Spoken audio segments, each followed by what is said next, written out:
overvalued your property. Guys, I talk about this all the time. Even in a hot seller's market, inventory is low. You can't overprice your property. You won't get an offer. If you've got a property that's worth $400,000, you price it at $400,000 and you have an aggressive and effective marketing and advertising campaign, you're likely going to get multiple offers. It's going to sell for more than what the market value is. If you take that same property, you overprice it at $425,000, you're probably not going to get any offers. You certainly aren't going to get as many offers as you would if you price it correctly. That same buyer will pay more if it's priced right than if it's overpriced. They won't even make an offer. Yep. More than likely. So keep that in mind.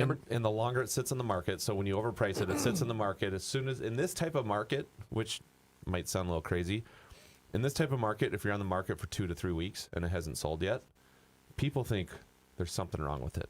Why hasn't it sold yet? There's got to be something wrong with it. Yep, they do. No, there's nothing wrong with it. It was just overpriced. You know what I mean? Yep. And then they see you do the price reductions. And then they're like, oh, they're coming down. Let's wait it out a little longer. And then they offer you 10 grand under, what it's listed at after you've done a couple price reductions. Right. And then that whole snowball happens. Yep. Your listing is poor. What does that mean? If your listing of your home includes poorly written descriptions, without images, blurry images, it's poorly done. It's not marketed properly. Number 2 is your listing is poor. Talking about 11, flip phone pictures. Yeah, or just weird stuff in the pictures, The stuffed squirrel running up a fake tree in the corner. That's a classic. That's a classic no-no. Yep. Don't do it. But I mean, even things like, garbage cans in front of the garage, cars in the driveway. It's just, there's cluttered countertops. You got everything. You got your toaster, you got your coffee maker, you got the this, you got the that. It's all covered up. Just stuff everywhere. Yep. It's not good. You're always present at showings. Folks, if you're a seller, please leave the house when buyers are coming over. It is, for some buyers, it is impossible for them to imagine that being their house when the owner is there, when the seller is there. It's uncomfortable. It's awkward. It's distracting. You're a high school junior. You're on a date with your girlfriend. Yeah. And your dad goes on the date with you. Yeah. That's what that's like. That's basically what it's like. It's just. Is that fun? No. Not fun. Don't even go on the date. It's not fun for anybody. Nope. Don't go. Leave. Don't stay at home. Get out of here, Dad. Selling number 4. You're too attached. If you refuse to negotiate even a penny off your price, there's a good chance you become too attached to your home. We see this at times. It happens often if someone has lived in the home a long time. They've lived in the home a long time. Maybe they've raised their kids and they've got a lot of memories. And our homes are important to us. But sometimes we can be too attached. It's important for a really good real estate agent that represents you to try to help you through that and talk about, let's say you have your home listed and you get an offer that's low. It's borderline kind of insulting offer. It's a low offer. Do you just not counter and just decline it, or do you counter a little bit? Or what's your strategy to get the home sold for the highest amount in the quickest time? You haven't had your home professionally cleaned. This is one of the number 1 things that we recommend for our sellers is to have your home professionally cleaned. Maybe you can professionally clean it, but a deep clean is important. Folks, that includes the windows inside and out. Certainly decluttering, but those are the things that we recommend to most of our sellers. Declutter, remove typically 40 to 50% of the personal items that we see out, and have your home deep cleaned. How many of your clients over the years, percentage-wise, would you say that when they say, "Don't worry, I'm a clean person, like I'll clean this myself"? Yeah. How many of those do the type of job that kind of needs to be done? 20%. Yeah. Yeah. 1 in 5. That's what I figured. Yep. 1 in 5, and it's just different. We have different definitions of clean. But our job as real estate professionals, and Mike, this too, on the mortgage side. Our job is to present your home in the best possible condition, and we want the definition of clean to hit everybody. Yes. To hit everybody. And so that's if we're a little hard on you in that area, that's why. 6, you haven't staged your home. Staging works statistically. You will get not only more money, but your home will sell quicker. The investment that you put into staging, you're going to get that back in almost all cases.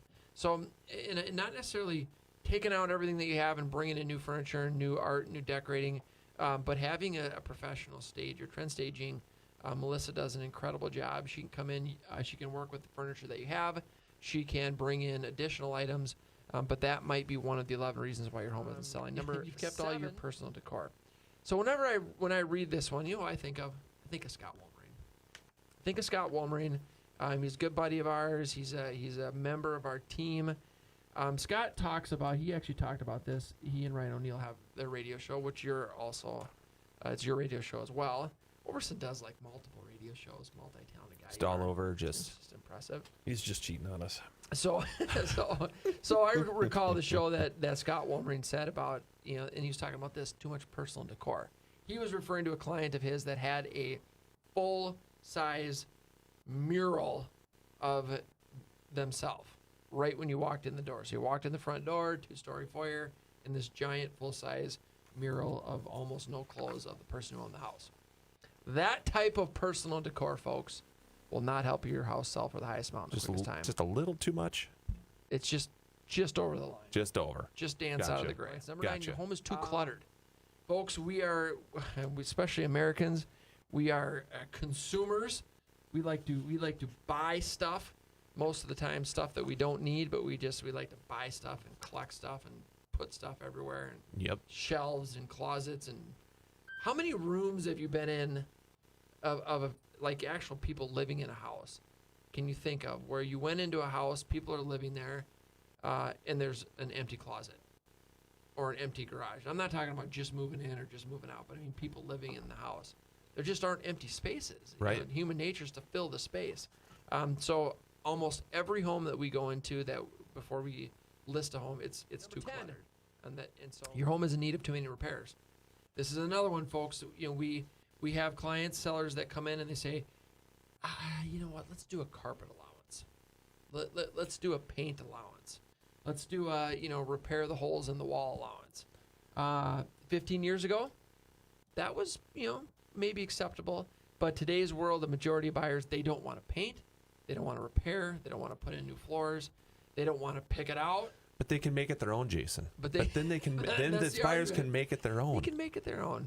They don't care. They don't want to make it their own. Just do something neutral that most people are going to like.